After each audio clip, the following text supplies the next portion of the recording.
Bureau of Indian standards और Indian standards on disaster resilient infrastructure के संयुक्त तत्वाधान से 2 दिवसीय राष्ट्रीय सम्मेलन का आयोजन स्टेट सेंटर इंजीनियर भवन निगम विहार शिमला में किया गया, जिसमें पहाड़ी क्षेत्रों में किस प्रकार से मजबूत भवन का निर्माण करना व राष्ट्रीय आपदा प्रबंधन प्राधिकरण पर आयोजित सम्मेलन में विभिन्न इंजीनियर्स ने महत्वपूर्ण जानकारी साझा की। जानकारी देते हुए प्रोफेसर सीवी मूर्ति ने बताया कि मजबूत भवन निर्माण के लिए डिजाइन और कंस्ट्रक्शन के निरीक्षण विषय की जरूरत की गंभीरता को सभी लोगों को समझने की आवश्यकता है। उन्होंने कहा कि देश के 4000 इंजीनियरिंग कॉलेजेस में 1000 कॉलेज में ही आर्किटेक्चर की पढ़ाई की जाती है, लेकिन भूकंप का विषय किसी भी कॉलेज में नहीं पढ़ाया जाता।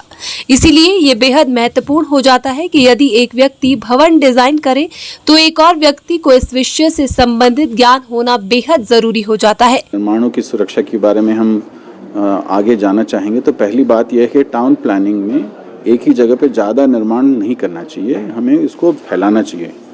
इससे फ़ायदा अनेक होंगे, ट्रांसपोर्टेशन और इवन सिविल फैसिलिटीज़ जो हम पहुंचाएंगे, पानी, बिजली, सड़क, इनका भी दबाव कम होगा।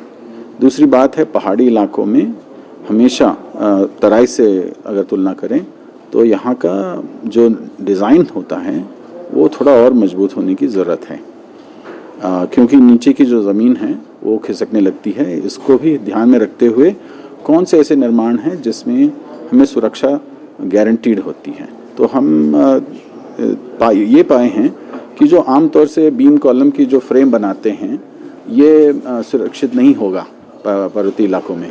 हमारे लिए उन निर्माणों में कंक्रीट के दीवार भी चढ़ाने पड़ते हैं, और एक जगह नहीं, तीनों जगह रोड साइड छोड़ के जो नीचे के 3 जगह हैं, तीनों दिशाओं में हमें ये दीवार डालने होंगे।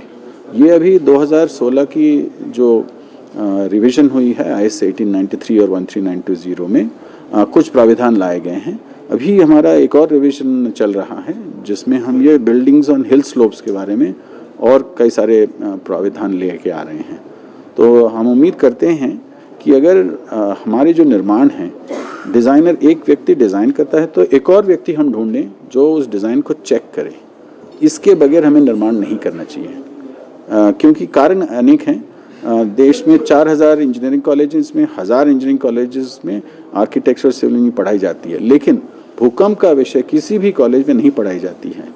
इसीलिए महत्वपूर्ण बात यह है कि अगर एक व्यक्ति डिज़ाइन करता है तो एक और व्यक्ति हमें चाहिए जो सब्जेक्ट का ज्ञान रखता है और वो इस डिज़ाइन को चेक करें। हम अभी रिक्वेस्ट कर रहे थे इंजीनियरिंग चीफ साहब से कि आने वाले समय में अगर हम इस प्रथा को शुरू करें, गवर्नमेंट की जो सरकार की जो निर्माण हैं उनमें हम ये शुरू करें और सीखें ये पद्धति को, तो आने वाले समय में हम इसे प्राइवेट की जो निर्माण है उसमें भी लागू कर सकते हैं। वहीं भारतीय मानक ब्यूरो के सिविल इंजीनियर अरुण कुमार ने बताया कि देशवासियों के लिए भवन का डिजाइन करना व बनाना, इस बारे में मंथन किया गया है। इसीलिए national building code of India के अंतर्गत विभिन्न प्रकार की स्मारिका निकाली गई है, जिसमें यंग इंजीनियर्स व आम नागरिकों की सुविधा के लिए जानकारी प्रदान की गई है। हर देशवासी के लिए मकान कैसे बनने के लिए हमने भारतीय नेशनल बिल्डिंग कोड ये बनाया है।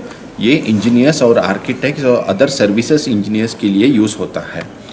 इसके अलावा रिसेंटली हमने नया इंजीनियर्स जो कॉलेज से पढ़ के आ रहे हैं और जो डिप्लोमा इंजीनियर्स और अदर यंग इंजीनियर्स है उनकी सुविधा के लिए है बिल्डिंग कोड है 2200 पेजेस के ऊपर है।